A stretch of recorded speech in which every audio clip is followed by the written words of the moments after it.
ফলহারিণী অমাবস্যা করলে কি ফল লাভ হয়? ফলহারিণী অমাবস্যা জ্যৈষ্ঠ মাসের তিথিতে পালন হয়।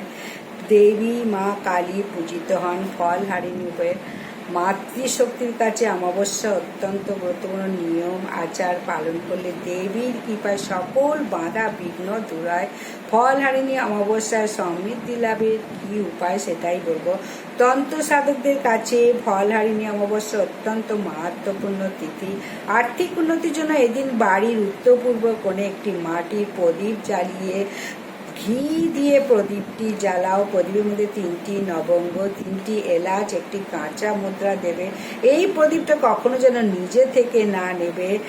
জ্যোতিষী মতে ফলহারিণী অমাবস্যায় এই কাজটি করলে মা কালীর আশীর্বাদ পাওয়া যায়। এই দিনকে পাপ করো বা পুণ্য করো, এই কাজটা করলে অনেক ফল পাওয়া